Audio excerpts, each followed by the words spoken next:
बिस्मिल्लाहिर्रहमानिर्रहीम। असीं पंहिंजी संगत सां गॾु मौजूदु आहियूं पेट्रोल जी मरकज़ी ऑफिस हैदराबाद में, जिते असांजी आइनी ऐं कानूनी इलेक्शन कमेटी मौजूदु आहे। साईं चेयरमैन साहिबु साईं गाज़ी ख़ान जमाली, साईं सेक्रेटरी साहिबु साईं अमानुल्ला खान ॿी संगत। तो हिते जे साईं वारनि सां कचहरी कईसीं। जीअं सभई संगत खे चयोसीं त साईं वारनि खां हिदायतूं ऐं रहनुमाई वठणु आयासीं ऐं ॾिठोसीं कमु त अल्हम्दुलिल्लाह ॾाढो मुतमइन आहियूं। ऐं असां पाण पंहिंजी अखियुनि सां ॾिठोसीं त सिंध जो तक़रीबन 85 ऐं 90% जे लॻभॻि लिस्टूं साईं वारनि वटि जमो थियल आहिनि।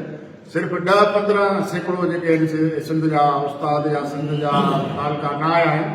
तो साईं सां जेको आहे सो वरितीसीं साईं तो रहनुमाई गाज़ी ख़ान खां। तो इंतिहाई मुतमइन थियासीं असां। साईं वारनि जो बहितरीनु कमु आहे।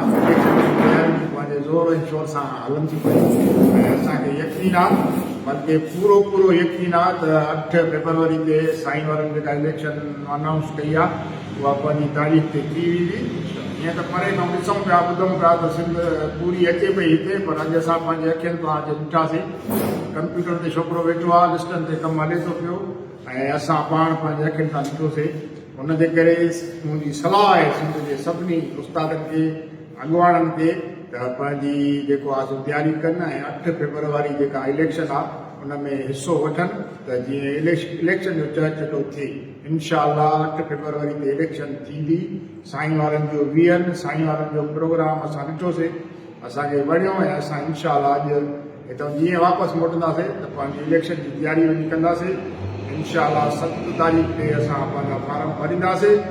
जंहिं दोस्त खे बि पंहिंजी ख़िदमत ते फ़ख्रु आहे, पंहिंजी ख़िदमत ते नाज़ आहे, उहो सम्झे थो त मां उस्तादनि वटि डिलीवर कयो आहे, त उनखे इलेक्शन खां विझणु न खपे ऐं इलेक्शन में हिते फार्म भराए त उन्हनि जो असां मुक़ाबिलो कंदासीं। वॾी महिरबानी सॼी संगत जी।